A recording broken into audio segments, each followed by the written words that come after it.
Kesaksian atau video berikut ini mengenai seorang wanita mualaf yang masuk ke agama seberang. Dia seumpama seorang asing yang hendak ke Papua, tetapi dia bertanya kepada orang Aceh yang tidak tahu Papua sama sekali, jalan dan alamatnya. Begitulah yang terjadi di dalam kehidupannya. Dia menjadi mualaf karena dia bertanya kepada orang yang tidak seiman dengannya sebelumnya. Nah, seperti apa kesaksiannya? Mari kita simak video berikut ini. Dia adalah muslim, tapi dia muslim dari lahir maksud saya. Tapi dia mempelajari itu karena masalah bom Bali waktu itu. Sehingga akhirnya bicara soal Israel, bicara soal sejarah panjang Israel. Dan yang mau tidak mau berakhir pada bicara soal Yesus yang akan datang, yang akan menjadi juru selamat di akhir zaman gitu. Waktu itu saya tanya sama dia, kamu kan muslim dari lahir? Iya, muslim dari lahir. Kenapa kamu percaya bahwa Isa akan datang kedua kali untuk menjadi juru selamat? Iya, saya percaya. Tunggu sebentar. Kamu kan muslim ya, kenapa kamu nggak, kalau gitu kamu kenapa nggak terima kalau Isa tuh adalah Tuhan? Hanya Tuhan loh yang bisa jadi juru selamat, saya bilang gitu kan. Nah terus itu, emang di mana Yesus bilang bahwa dia adalah Tuhan? Sebenarnya berbicara tentang ketuhanan Yesus, firman Tuhan dalam Yohanes 14 ayat 6 sudah jelas katakan, kata Yesus kepadanya, Akulah jalan dan kebenaran dan hidup. Tidak ada seorang pun yang datang kepada Bapa kalau tidak melalui aku. Nah, saya berpikir bahwa tidak ada seorang pun yang mampu berkata demikian, kecuali Tuhan itu sendiri. Manusia tidak bisa membawa sesamanya ke sorga, kecuali Bapa itu sendiri, kecuali Tuhan itu sendiri, sebagai petunjuk jalan. Lanjut. Kata, akulah jalan dan kebenaran dan hidup. Tidak ada yang sampai kepada Bapa kalau tidak melalui aku. Artinya gini, ketika orang gak ada yang sampai kepada Allah kalau tidak melalui Yesus. Nah buat saya dan buat sebagian besar orang Kristen pada umumnya, ini adalah ayat emas. Ini adalah ayat yang menjadi pegangan bahwa Kristen itu benar. Amen. Gitu loh. Jadi nggak ada yang melalui Yesus, selain melalui Yesus nggak bisa. Kalian nggak akan bisa pernah sampai ke surga gitu. Nah ayat ini jadi pegangan saya, jadi ayat emas. Kemudian saya ingin sekali menyampaikan ini kepada sebanyak-banyaknya orang, karena saya pikir harusnya mereka bisa menikmati surga gitu loh. Asal percaya saja kan. Ya, seharusnya memang ibu memberitakan firman Tuhan itu, supaya ketika ada yang bertanya, ibu bisa menjawab dengan baik dan tuntas, dan tidak terbawa oleh arus.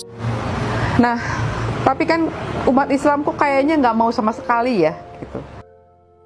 Kalau tidak mau tidak bermasalah, karena menjadi pengikut Kristus itu adalah panggilan, bukan pilihan. Nah waktu itu saya sekolah di tempat kuliah saya itu, di mana ajaran agama Islam itu cukup keras. Waktu itu teman-teman bahkan baru tingkat 1, baru semester 1, tadinya nggak pakai jilbab, semua di semester 2 tuh udah pakai jilbab panjang gitu loh. Jadi cukup keras muslimnya gitu waktu itu. Nah saya sebetulnya bertanya-tanya dalam hati gitu, kenapa sih, ada apa sih dengan Islam ini? Kenapa kalian tidak mau terima Yesus sebagai Tuhan dan Juru Selamat? Bertambah lagi dengan teman sekamar saya yang ternyata hijrah juga masuk Islam. Saya marah dan saya kesal waktu itu.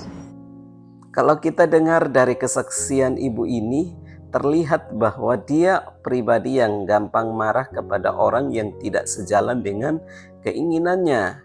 Padahal Tuhan tidak pernah mengajarkan kita demikian. Sekalipun orang yang dekat kita berseberangan dengan kita harus ampuni dan mengasihi. Pertanyaan ini terus saya tanyakan pada setiap orang yang ada di kampus waktu itu. Banyaklah teman-teman yang ditanya, atau pendeta atau siapa orang pinter yang dipanggil, pembicara-pembicara yang dipanggil ke kampus, saya tanyain. Nah, jawabannya semua sama, bahwa mereka ada selubung yang menutup pikiran mereka gitu. Jadi kalau mungkin di kita namanya belum dapat hidayah ya. Nah, Tapi sebetulnya buat saya jawaban itu nggak bisa saya terima gitu. Menurut saya ayat Yohanes 14 ayat 6 itu sudah sangat jelas gitu, bicara bahwa Yesus berkata, akulah jalan dan kebenaran dan hidup, tidak ada yang sampai kepada Bapa kalau tidak melalui aku. Itu menurut saya itu bukan, nggak ada sesuatu yang perlu harus pakai ilmu tertentu kan, itu pernyataan yang very clear, jelas gitu. Kenapa umat Islam nggak mau? Pasti ada sesuatu gitu. Jadi dalam hati saya tetap pasti ada sesuatu yang membuat mereka tidak mau gitu terima. Nah, tapi pertanyaan ini tidak terjawab bertahun-tahun, sampai akhirnya pertanyaan ini saya simpan jauh sekali di lubuk hati yang terdalam, mungkin di pojok-pojok lah kali ya, yang udah paling dalam gitu ya, karena tidak terjawab. Dan kehidupan berlanjut, saya bekerja, saya menikah, saya punya anak secara Kristen, kami menikah secara Kristen, dan ya sudah, sampai suatu saat saya di kantor bertemu dengan seseorang yang bisa menjelaskan pada saya, yang bisa menjelaskan sejarah penulisan Alkitab secara lengkap, dan kenapa sampai pemahaman umat Islam itu kan adalah bahwa Isa atau Yesus itu adalah nabi, hanya sampai di situ saja. Tapi kenapa bisa di dalam agama Kristen bisa jadi berubah menjadi Tuhan? Dalam iman Kristen, Yesus itu bukan manusia yang menjadi Tuhan, tetapi Tuhan yang menjadi manusia. Jadi kalau manusia menjadi Tuhan itu memang tidak mungkin. Tetapi kalau Tuhan menjadi manusia itu bisa saja, karena Tuhan itu maha kuasa. Dan yang berada dalam rahim Maria adalah bukan hasil hubungan suami istri, tetapi roh Allah, perkataan Allah, seperti juga yang tertuang dalam Yohanes 1 ayat yang pertama, bahwa pada mulanya adalah firman, firman itu bersama-sama dengan Allah, dan firman itu adalah Allah. Jadi untuk apa ragu, dan kami tidak pernah meragukan itu. Jadi intinya Yesus bukan manusia yang dituhankan. Nah, di situ saya memang belajar banyak kurang lebih selama 2 tahun mempelajari itu. Waktu itu diskusinya memang kami bicara soal banyak hal, mulai dari pekerjaan, masalah pekerjaan, kemudian masalah hukum, dan kemudian kita juga ada diskusi soal masalah Freemason ya, mengenai Freemason, mengenai Yahudi dan sebagainya. Waktu itu dia cerita bahwa dia adalah orang yang mulai mempelajari perbandingan agama setelah masalah bom Bali. Kalau kita mau belajar tentang sebuah kebenaran, maka marilah kita belajar dari sumber yang tepat, sehingga tidak keliru nantinya. Dia adalah Muslim, tapi dia Muslim dari lahir maksud saya, tapi dia mempelajari itu karena masalah bom Bali waktu itu. Dia menyebut bom Bali, dan bom Bali masih teringat jelas di benak kita, bahwa ada begitu banyak orang menjadi korban tewas akibat sekelompok kecil orang yang berlaku kejam atas nama membela agama. Seperti yang kita ketahui bahwa Kristen tidak mengajarkan yang demikian, tetapi Kristen mengajarkan kepada kita tentang kasih Kristus yang luar biasa, yang berkorban untuk semua orang demi untuk menyelamatkan mereka. Jadi bukan membunuh. Jadi marilah kita belajar dari sumber yang tepat supaya hidup kita semakin baik dan berkenan kepada Tuhan. Hingga akhirnya bicara soal Israel, bicara soal sejarah panjang Israel, dan yang mau tidak mau berakhir pada bicara soal Yesus yang akan datang, yang akan menjadi juru selamat di akhir zaman gitu. Waktu itu saya tanya sama dia, kamu kan Muslim dari lahir? Iya, Muslim dari lahir. Kenapa kamu percaya bahwa Isa akan datang kedua kali untuk menjadi juru selamat? Iya, saya percaya. Tunggu sebentar, kamu kan Muslim ya, kenapa kamu nggak, kalau gitu kamu kenapa nggak terima kalau Isa tuh adalah Tuhan? Hanya Tuhan loh yang bisa jadi juru selamat, saya bilang gitu kan. Nah terus itu emang di mana Yesus bilang bahwa dia adalah Tuhan. Saya bilang, ayat yang saya pegang itu Yohanes 14 ayat 6. Yesus bilang, akulah jalan dan kebenaran dan hidup loh. Nggak ada yang sampai kepada Bapa kalau nggak. Sekarang kamu baca coba lengkap satu perikop itu. Apakah di situ Yesus sedang bicara bahwa dia adalah Tuhan? Itu saya baca lagi. Saya pelajari lagi, betul.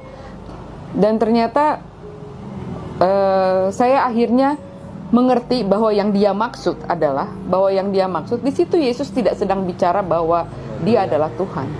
Dia sedang berbicara bahwa ketika kamu mau ibadah kamu itu sampai kepada Bapa, ibadahlah seperti saya, sebagaimana Yesus. Yesus bilang, akulah jalan dan kebenaran dan hidup. Jadi sebagaimana aku beribadah kepada Allah, begitulah kamu beribadah kepada Allah. Maka ibadah kamu akan sampai kepada Allah. Karena bicara soal ibadah itu kan, bicara sampai kepada surga, kepada Allah, itu bukan berarti seperti berjalan fisik ya, bicara jalan fisik gitu, bahwa seperti kamu lihat peta gitu. Bukan seperti itu. Biar bagaimanapun juga bicara soal surga itu bicara soal ibadah.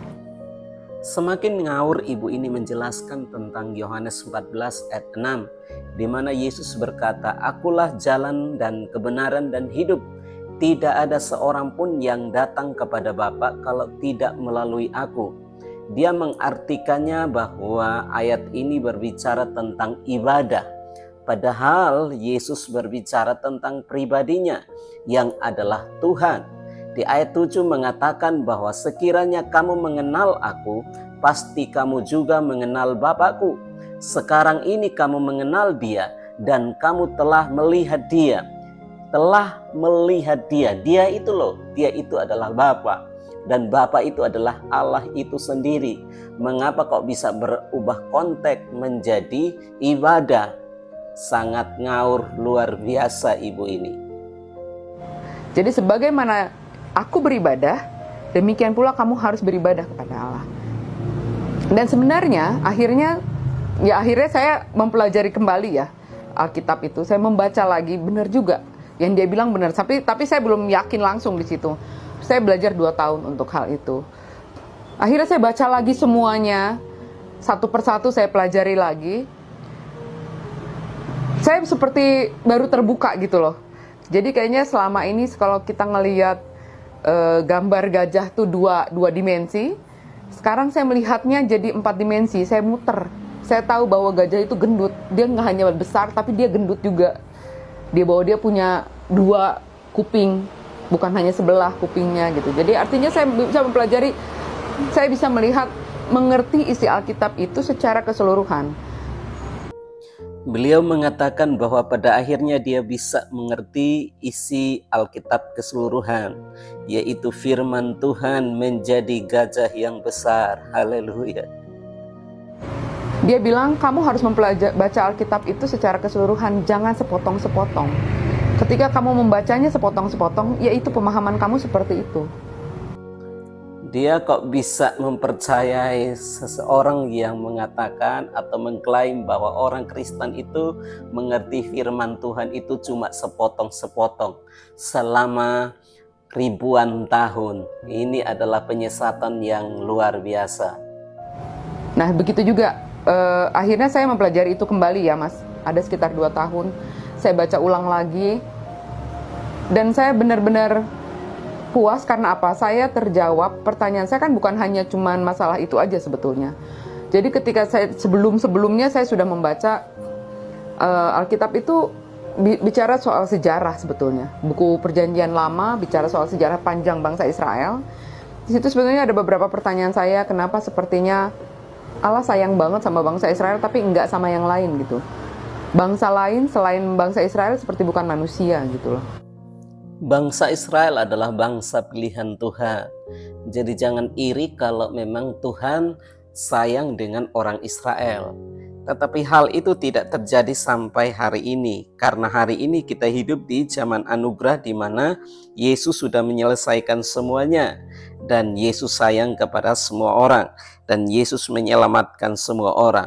termasuk kami semua para pendengar dan pengikut Kristus. Dan kami tidak pernah ragu akan Kristus sampai kapanpun kami akan menjadi pengikut Kristus. Karena Yohanes 14 ayat 6 jelas bahwa Yesus adalah jalan keselamatan dan hidup yang akan membawa umatnya masuk dalam kerajaan kekal, yaitu sorga.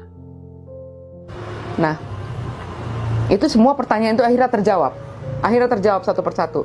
Bagaimana Alkitab itu ditulis, bagaimana bisa ada perubahan dari bahasa Ibrani ke bahasa Yunani, sementara Yesus sendiri bicara pakai bahasa Aramaik, ya kan, bahasa Ibrani. Tapi kemudian kenapa kitab tertua yang ditemukan itu berbahasa Yunani? Gitu, Codex Sinaiticus, Codex Vaticanus, itu kan kitab yang tertua yang ditemukan itu adalah dalam bahasa Yunani. Kenapa bahasa itu gitu? Kenapa bisa seperti itu? Nah, ini sejarah panjang yang harus kita pelajari sebetulnya kalau mau mengerti kenapa, bagaimana sehingga akhirnya pemahaman pun bisa sampai berubah. Kami bangga punya Allah yang tidak terbatas, Allah yang mengerti akan semua bahasa. Bukan saja Ibrani atau Yunani, tetapi semua bahasa yang ada di muka bumi Tuhan tahu. Bahkan sampai bahasa yang paling sederhana Tuhan pun tahu. Jadi kami bebas untuk memohon atau berdoa kepadanya. Jadi tidak seperti yang lain, hanya satu bahasa saja. Jadi bingung bangsa lain untuk mempelajarinya. Tuhan Yesus luar biasa. Sampai hari ini kita bisa melihat bahwa orang Kristen merayakan Natal sedemikian rupa ya, sedemikian megah dan mewahnya. Sementara Yesus sendiri nggak pernah loh ngajarin, nggak pernah nyuruh loh, nggak pernah menyuruh merayakan ulang tahun, tidak pernah menyuruh merayakan, apalagi merayakan hari kelahiran dia. Itu nggak pernah. Memang betul Ibu bahwa Yesus tidak pernah mengajarkan atau menyuruh untuk merayakan Natal ataupun merayakan ulang tahun. Tetapi kalau hari ini orang Kristen merayakan Natal dan ulang tahun, itu juga tidak menjadi masalah. Itu juga tidak menjadi sebuah kesalahan yang membuat orang berdosa kepada Tuhan. Jadi untuk apa diurusin? Kenapa Ibu yang harus repot?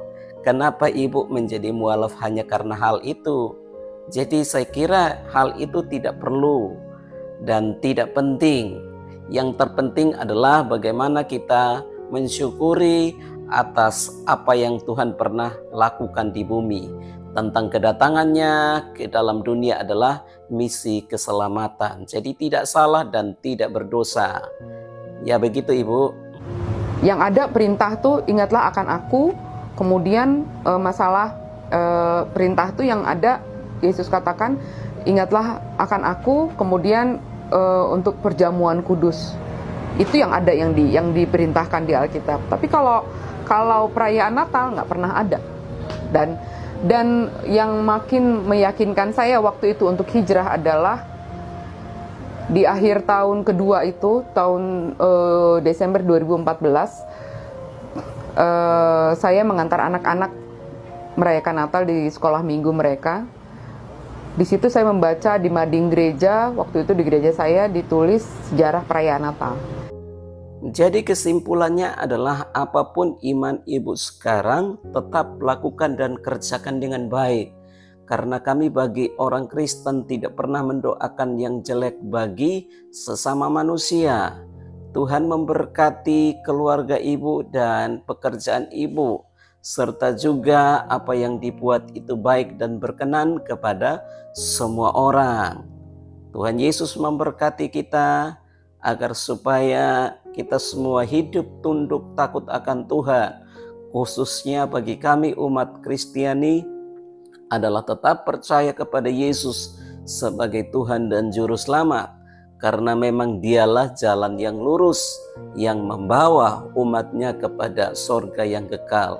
Selain itu tidak ada tempat di sorga bagi kaum-kaum yang lain yang tidak menerima Dia, yang tidak mengakui Dia sebagai Tuhan dan Juru Selamat. Haleluya. Bagaimana pendapat teman-teman Kristiani? Silakan memberikan tanggapannya di bawah video ini. Tuhan Yesus memberkati.